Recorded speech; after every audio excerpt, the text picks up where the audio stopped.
1,000-kilometer-long fortress between Europe and Asia, the Greater Caucasus. But what lies behind these mountains? A world full of surprises and almost tropical diversity. Rare animals in ancient cultural landscapes. Red-hot desert basins in the midst of icy alpine plateaus.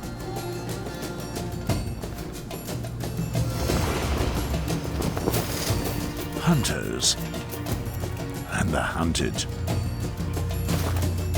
It simmers here beneath the surface. Elemental forces cause mountains to explode and in return create paradises.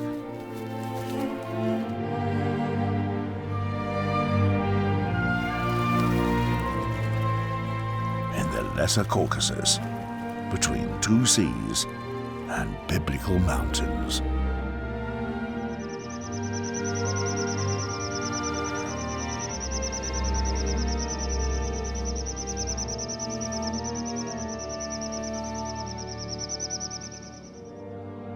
It's an age-old question. Where does Europe end? And where does Asia begin? The search for answers leads us to the mountains between Turkey and Iran. A widely unknown highland framed by both the Black and the Caspian Sea, the Lesser Caucasus.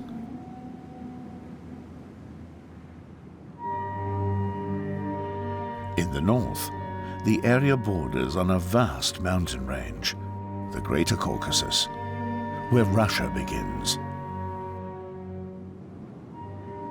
The over 4,000-meter high peaks have been scarcely tapped even to this day.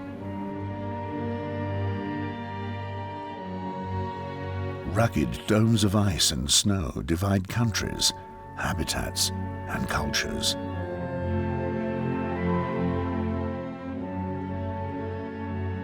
Even measured by Siberian cold fronts, there is no way through here. As of the East Caucasus, the weather is determined by the Caspian Sea.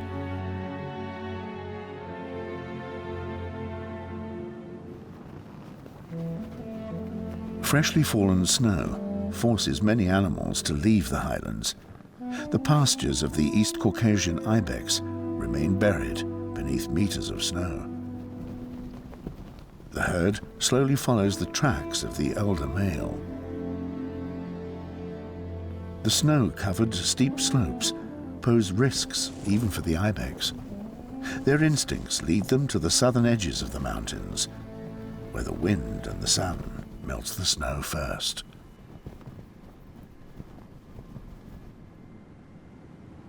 The East Caucasus rises above the clouds like a coast in sky blue.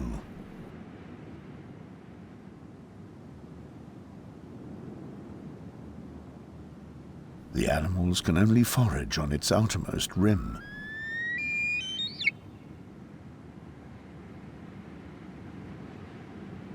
The few open high meadows and stone pits are a magnet for Caucasian snowcocks.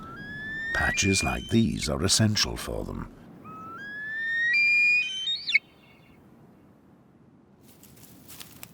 The hens search for safe nesting sites and eat continually. Very soon, they will lay up to 8 eggs.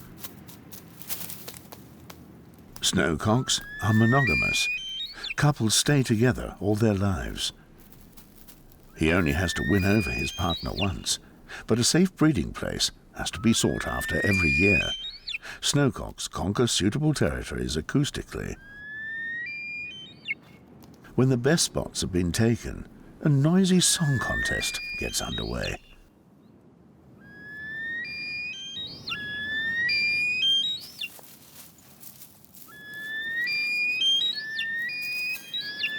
The cocks outgun one another in a resounding crescendo that is carried for miles. This is the sound of these mountains. Like the ibex, the snowcocks depend on the few snow-free pastures.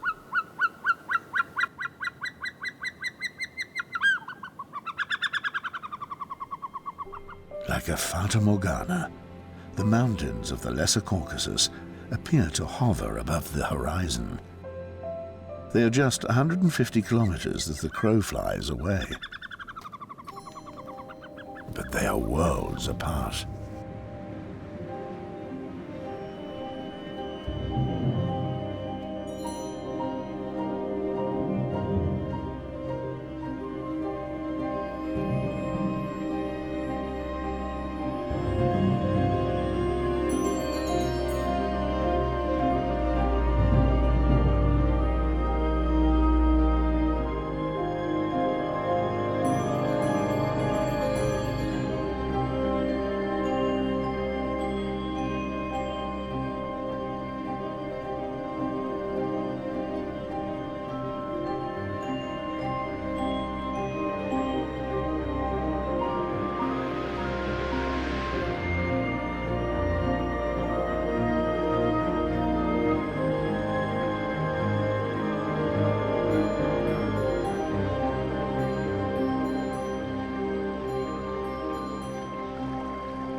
Three 3,000 meters below the snowcocks, the land is dusty and hot.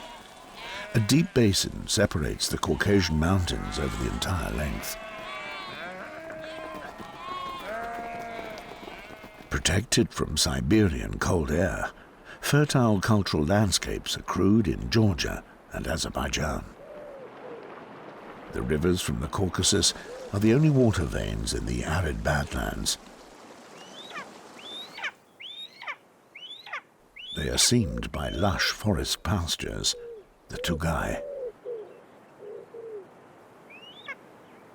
Imperial eagles control the sky above the river valleys.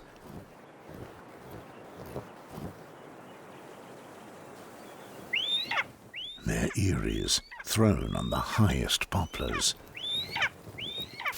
Imperial eagles hunt anything that they can overpower: birds, reptiles, or small mammals. Even chickens from the nearby villages often land in the eagle's nest. These are then expertly carved beak-size by an adult.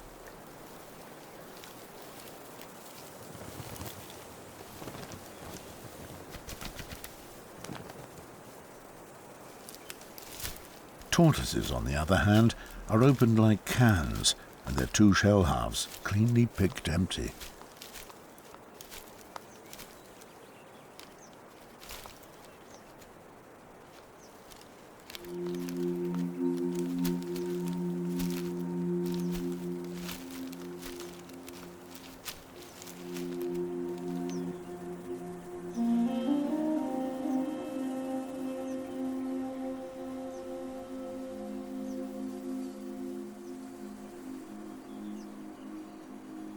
The river valleys, so reminiscent of oases, have been home for herders and wild animals for millennia.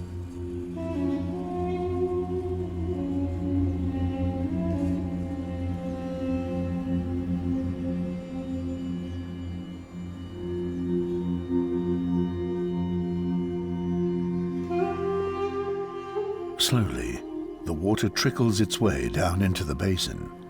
The land is becoming continually drier. The river valleys turn into gullies. Vultures glide down with the thermal and keep close watch.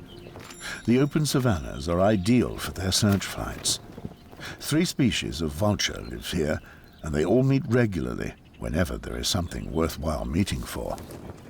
Vultures observe each other from great distances. When one of them changes his flight pattern, the neighbors react immediately. This is why it often looks as though dozens of the huge birds meet out of the blue.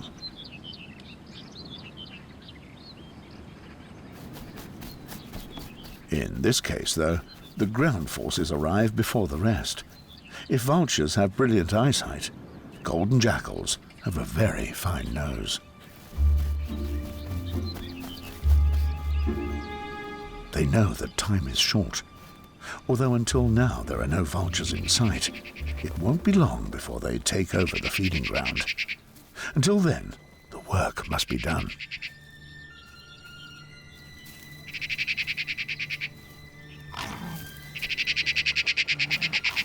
The ubiquitous magpies attempt to distract, but the pack has divided into groups.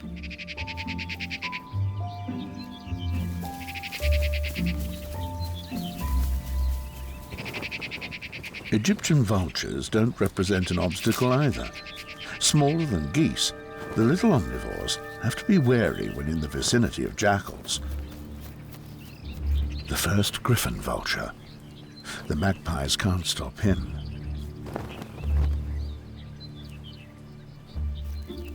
Things are getting tight. The cinereous vulture is roughly 5 times the weight of his little relative. Very soon now, it will be teeming with them. It's high time for action.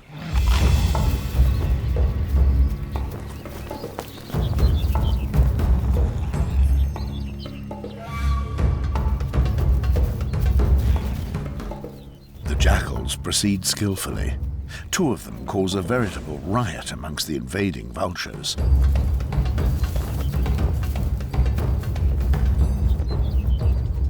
During the turmoil, the third manages to grab a piece of meat. And none too soon, as now the vultures take over.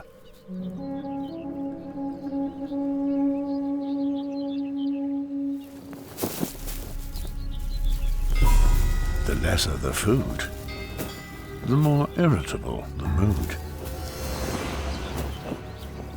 Cinereous vultures dance around the carcass. None of the birds managed to swallow a few morsels undisturbed. Time and again, a fresh onslaught. The huge birds attack like kickboxers. Everything seems to be allowed.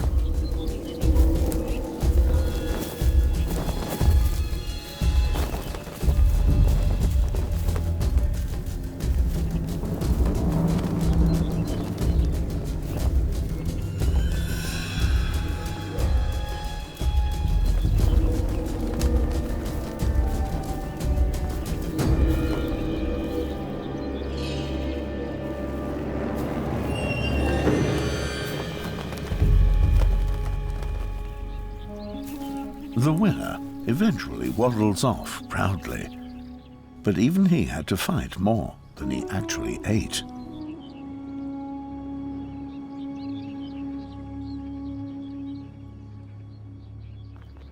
Fresh supplies are not far behind. Without the farmers with their herds, there would not be half as many vultures in the basin between the Greater and Lesser Caucasus.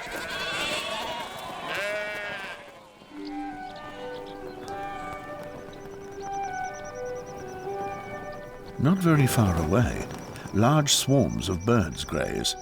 Little bastards have escaped the cold of the Russian and Kazakh steppes.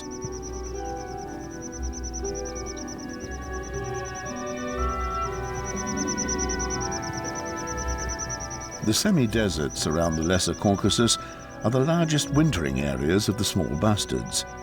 Every year, more than 100,000 of them make their way through the Transcaucasian basin. A wonder of bird migration at the lowest point between the 2 mountain ranges.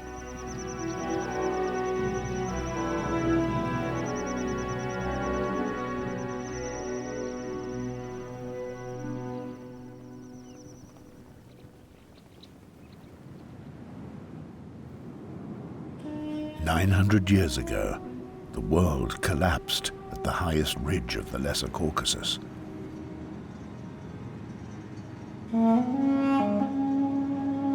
An immense earthquake caused the top of Mount Ararat to burst.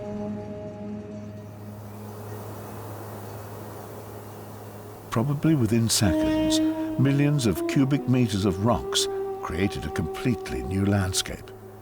Entire valleys simply disappeared. Rivers were blocked, forests flooded, and lakes dammed.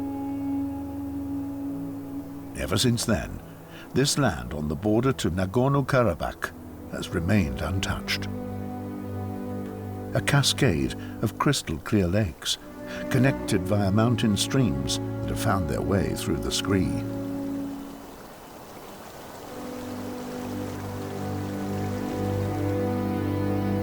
The landscape is several centuries old as we see it, which, geologically, is hardly more than a few seconds. Born of a catastrophe that could repeat itself tomorrow, here in the Lesser Caucasus.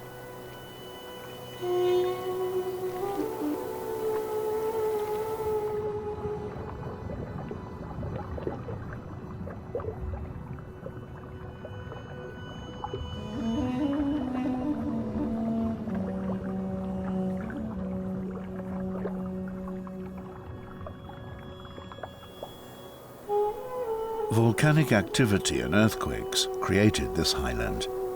Beneath the mountains, the Arabian Peninsula edges its way inexorably towards Eurasia.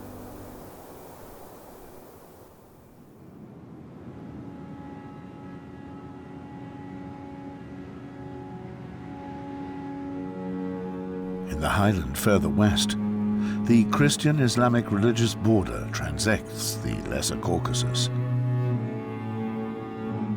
In the shadow of the twin peaks of Mount Ararat lies Armenia, a barren land and ancient cradle of Christianity.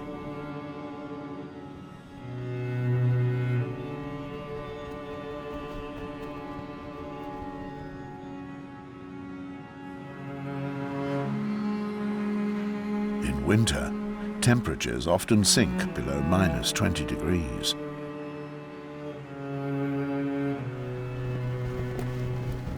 Bezoar goats are the wild ancestors of all domestic goats. Today, more and more, they're being displaced by their domesticated relatives up into the inaccessible highlands. Only in winter, the animals search for protection in the lower latitudes.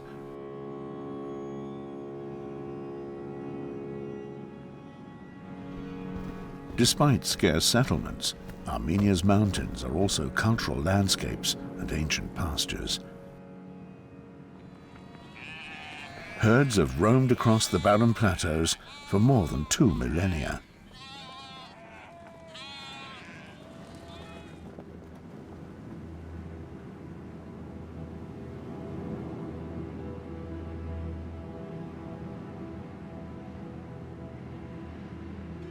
Ancient churches hidden in valleys, many of them over 1,000 years old. The Norovank monastery existed long before the Mongolians made their way to Europe. The Armenians were able to save their modest, yet strong form of Christian belief, despite all foreign domination. No one, not the Romans, Persians or Turks, managed to change that. In the course of centuries of cultural distress, social cohesion in the tiny country only grew stronger. The mountain range breathes history in its every corner. The petroglyphs of Uktazar are more than 4,000 years old. Artists in the Bronze Age scratched them into the volcanic basalt, and these have been extended over the centuries. Bezoar goats, warriors or leopards are frequent motifs in the archaic open-air gallery with its more than 1,000 works of art. On the next slope, it is as if the drawings have come alive.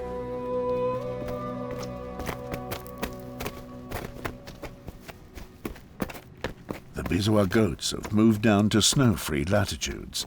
In the autumn, the otherwise solitary billy goats follow the larger herds.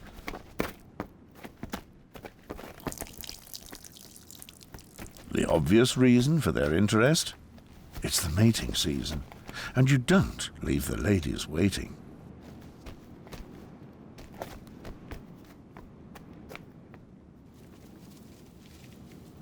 The senior male reviews the situation for hours.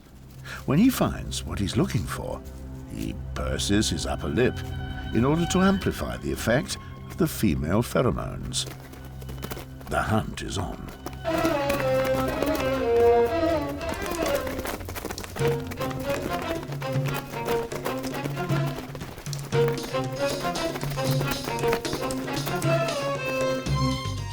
Strangely enough, the males work together. Young and old can be found in the herds of the females, and it can get pretty wild. This can be very dangerous in terrain like this. As the hunt grows wilder, both sexes work up a sweat. This strenuous back and forth goes on for days. Many fall and injuries are common.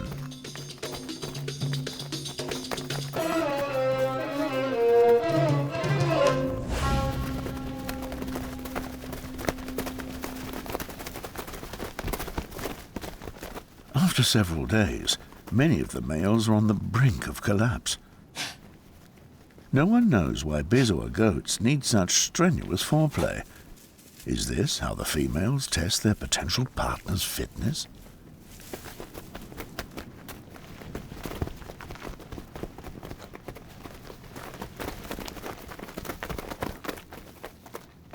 Not everyone is convinced of the results.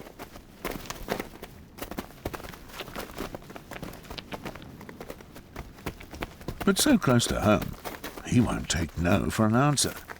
The tete-a-tete on the rocks runs its course.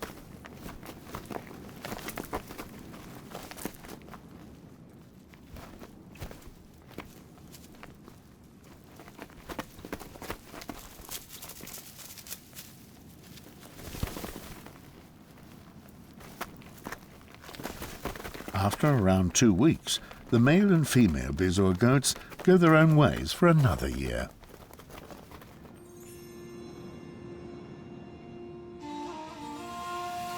Four and 5,000 meters high, the twin peaks of the Ararats mark the westernmost end of the Lesser Caucasus, the border to Anatolia. Jungle cats spend the entire year here in the reed beds of fish ponds.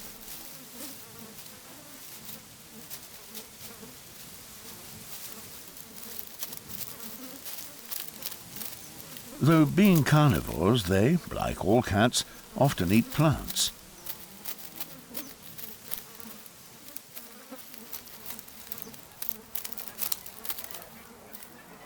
They are hunters. Jungle cats stalk their prey on the shores in the bright light of day.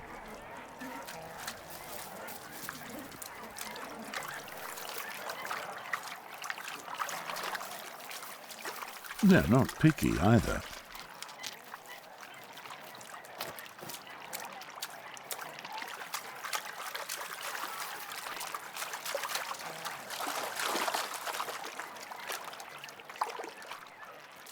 The cat is young and curious.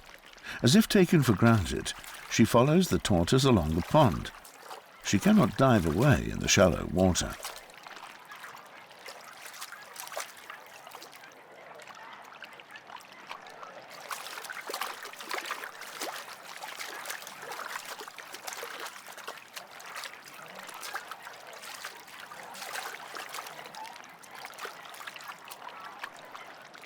The attack shouldn't be taken seriously.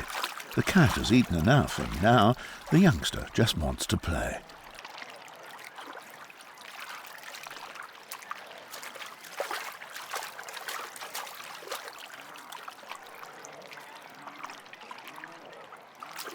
The sibling is more focused. The ponds are regularly drained and then fished dry.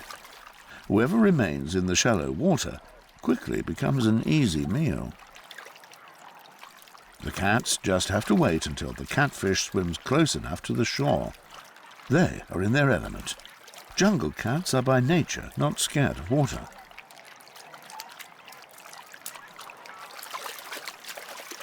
Fishing has never been so easy for the cats, and they don't have to waste their time strenuously hunting birds in the reeds. Once heaved on land, it's all over for the already weakened catfish.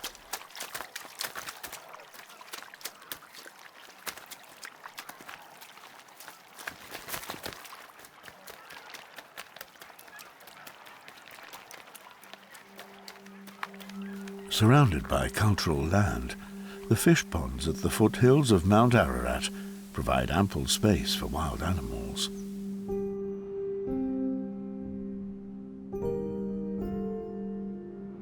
Despite having ostensibly superior neighbours, small Armenia has been able to retain its independence for millennia. Its barren highland is the heart of the Lesser Caucasus.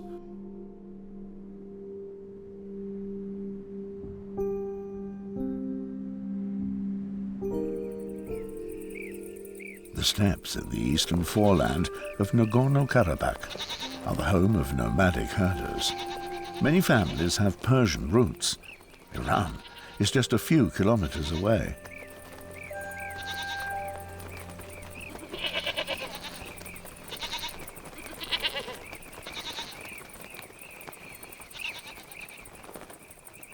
Hundreds of blue-cheeked bee-eaters swarm over well-trodden livestock paths. The birds set up their colony directly in the backyard of a small farmer family. Neither watchdogs nor other animals detain the vivid flock.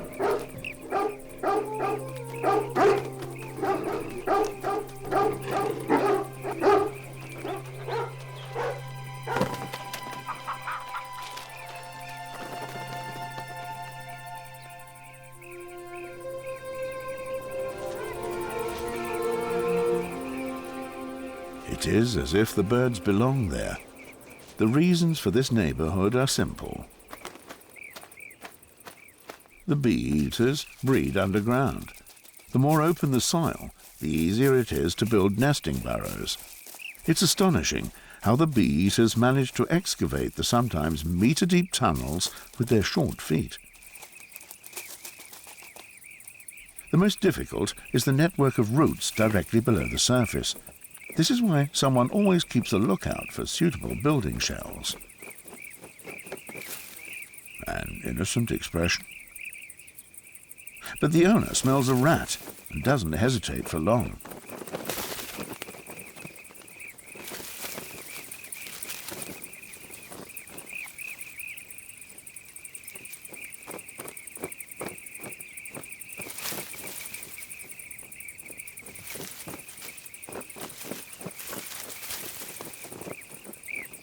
Blue-cheeked bee-eaters exclusively hunt flying insects like dragonflies, wasps or robber flies. Their colonies can often be found near to steppe lakes or irrigation channels.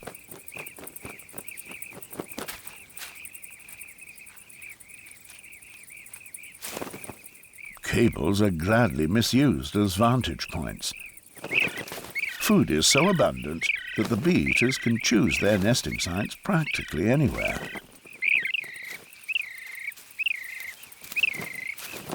But if you breed on the ground, you have to reckon with tenants.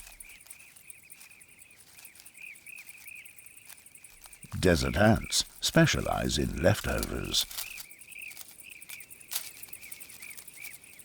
They are like an ant version of a vulture.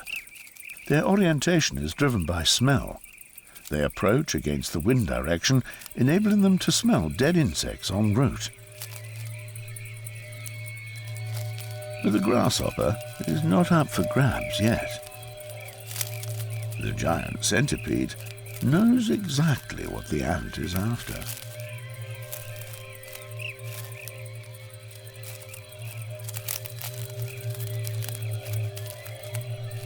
After a while, he gives up and grants the irritating guest his will. Tropical bee-eaters populate the farm like domestic fowl, a colourful side-by-side that can only occur where humans grant wild animals refuge.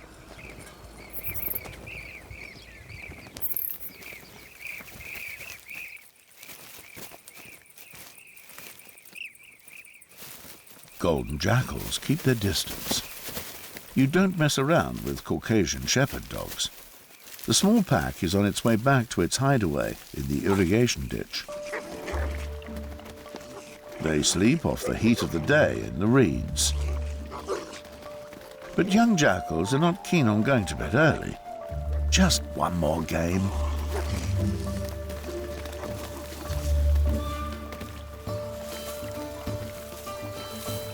The two smallest play around as if they hadn't spent the entire night on the hunt. While Another one hunts mosquitoes.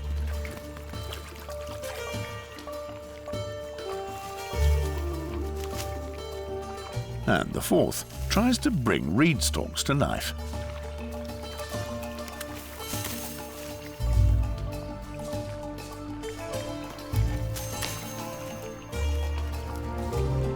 Tired parents gracefully accept their fate. The first rays of sun present an astonishing sight. Whose reflection is that? Can it leap on me?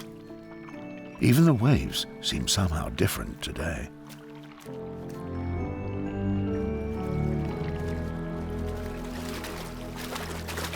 The sun's rising. Time for bed.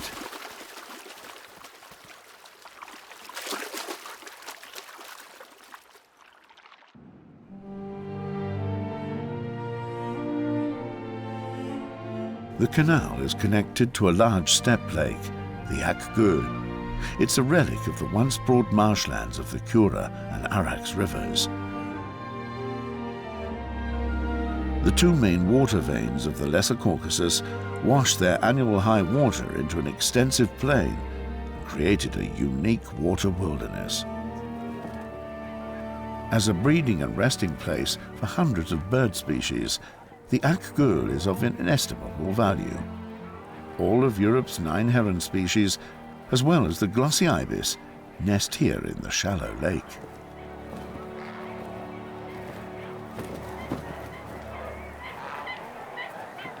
The abundance of fish in the lake is immense.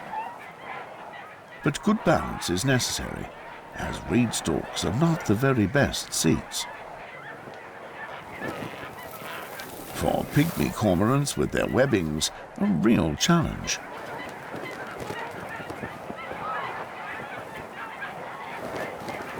Their advantage is in water.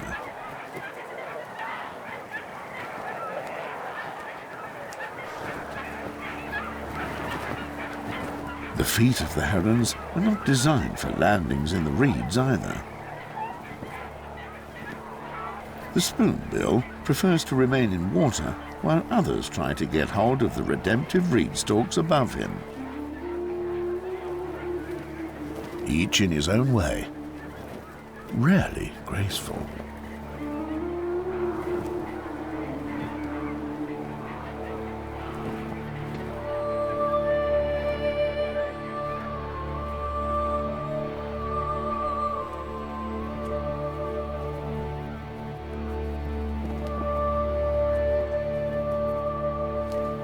It gets quite sporty when ravenous young herons begin to shake the reed stalks. The defense of the squacco heron demands the greatest precision. On the faltering stalks, pecking can be quite dangerous. Just who of the little egrets is feeding who is something only known to the parties concerned.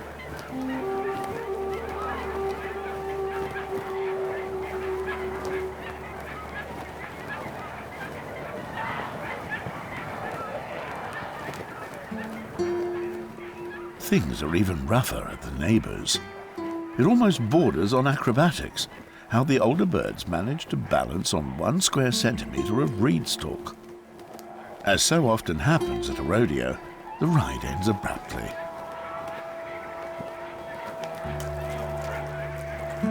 Peace returns with the evening.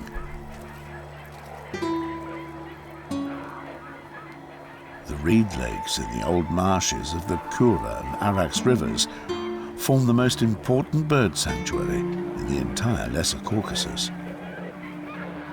Every year, the abundance of fish secures the survival of thousands of breeding and migratory birds in the dry cultural landscapes of South Azerbaijan.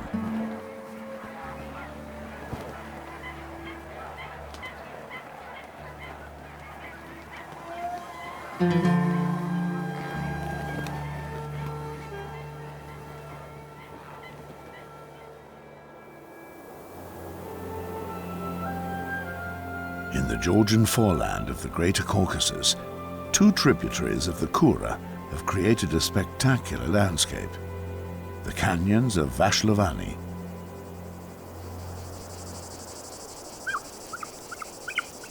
Calm prevails in the depths of the canyon. The short-toed snake eagle endures the heat, although it's reminiscent of an oven. Should a breeze occur, he wants to store as much cool air as possible. For hours on end, the little eagle observes the flying silhouettes over the canyon.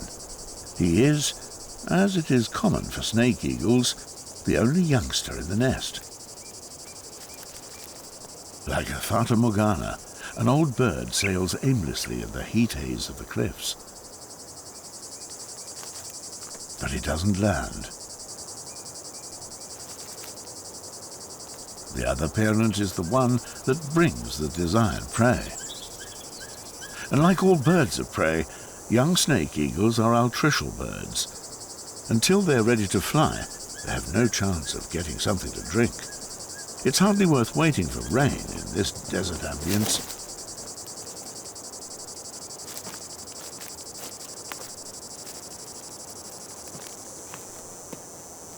Therefore, for the young eagle, every snake is doubly vital. They not only mean food, but also water.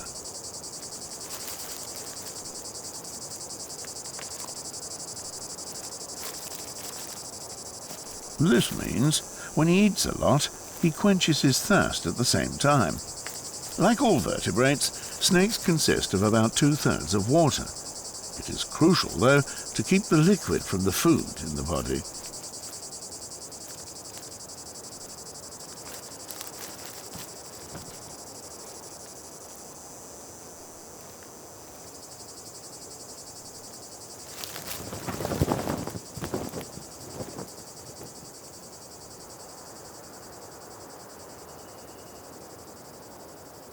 The variety of habitats in the Lesser Caucasus region never fails to fascinate.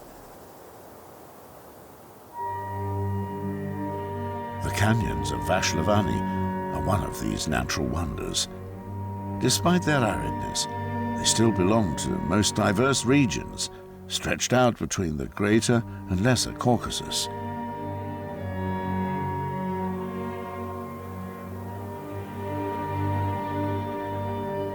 Towards the east, the canyons gradually become dry steppes.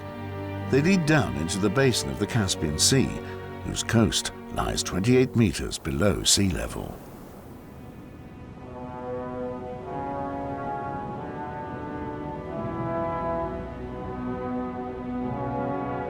A world as if it were on another planet. Nowhere else are there so many mud volcanoes as in the Caspian lowlands of Azerbaijan.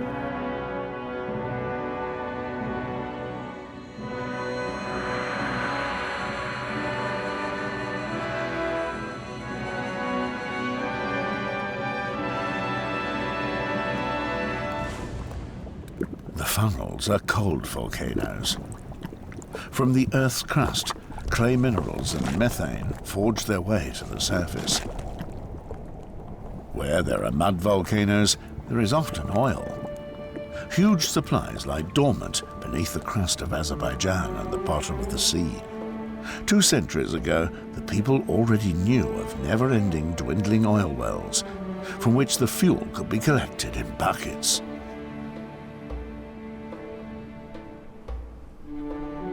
In the meantime, most of the oil is produced offshore, but the old pumps on land also never stand still. Day and night, for decades.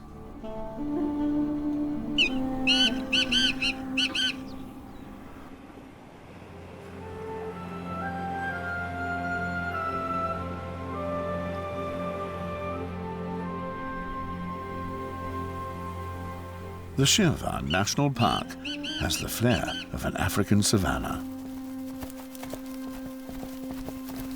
A small group of goitered gazelles is jostling in the chill of the morning.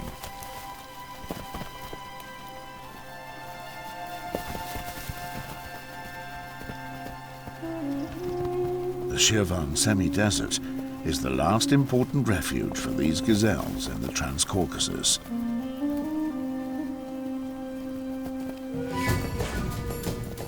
The animals were widespread in the surrounding lowlands up until the middle of the last century.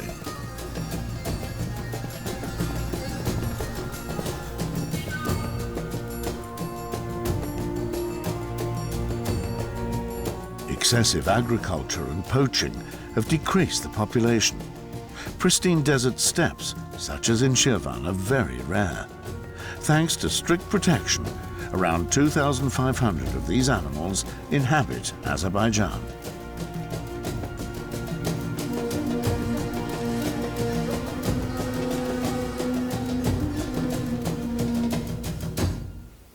Goiter gazelles live exclusively in deserts and semi-deserts and are therefore well adjusted to the scarcity of water. The only water they get is in their food. Difficult to imagine when one observes their range of forage plants. In the coastal basin of the Caspian Sea, the gazelles often graze on dry watering places and salt meadows.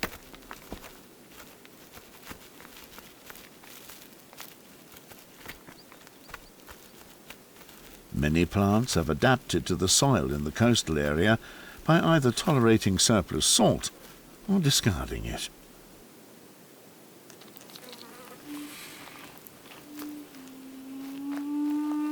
In summer, Greek tortoises are only active in the early morning hours or evenings, for good reason.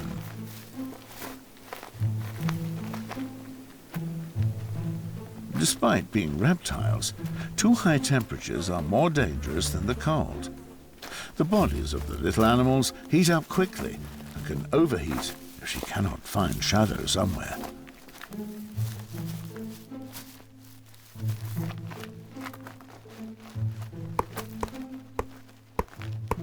The male tortoise is overheated in an absolutely different way. The Greek tortoise is notorious for its enthusiasm in flirting. Gruff shoving and knocking is typical of the species and is designed to put hesitant females in the right mood.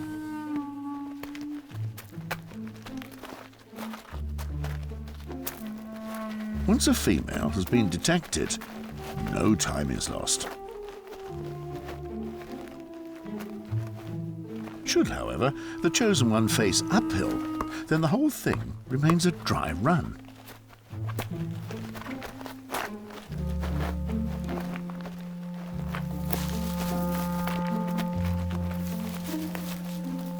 That's better. It's much easier downhill.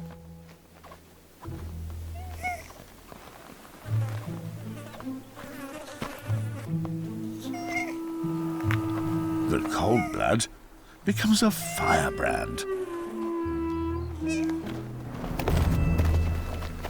The somersault has less to do with lovemaking. If the mating was successful, soon she will lay her eggs in this dune wall. The water level of the Caspian Sea rises and sinks in irregular cycles. Land appears or disappears again in broad lagoons and salt marshes. For Caspian gulls, the areas are ideal breeding grounds. When the water recedes, legacies of the residents become visible. This obviously doesn't trouble the gulls. On the contrary, branches are rare on the non-vegetated areas. Without further ado, the new materials are integrated in the nest building. When combined with natural raw materials, this makes for denser and warmer nests, thus making a virtue out of a necessity.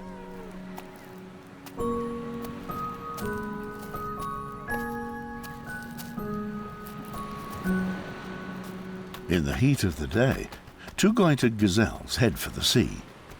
The animals are neither looking for pasture, nor are they escaping from the irritating horseflies. The water-saving kings drink. They drink in the churned-up sea.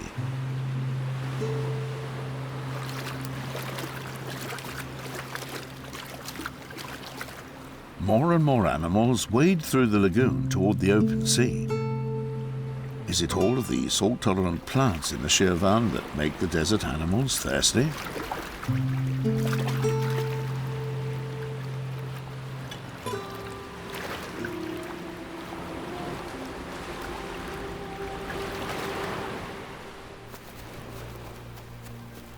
The gazelles don't feel very safe at all in the water.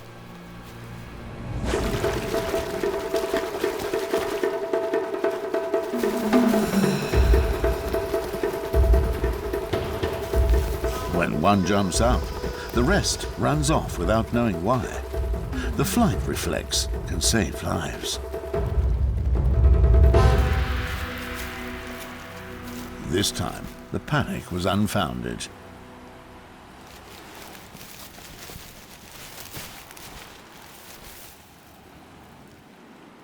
The wild boars are not interested in the gazelles. They are combing through the reeds in search of something edible and chew here and there on young reed straws. They spend the whole year in the reeds of the Caspian basin.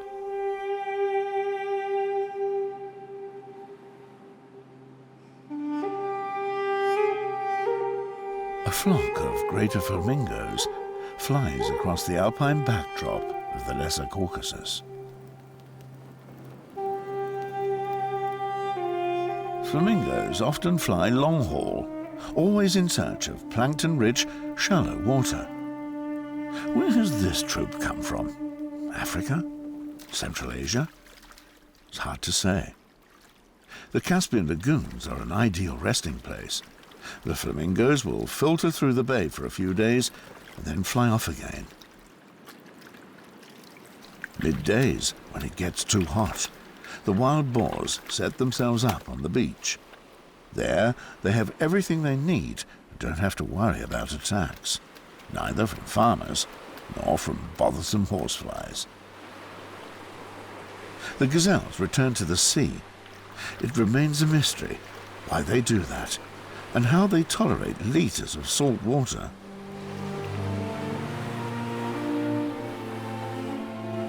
Behind the world's largest inland sea lies Iran.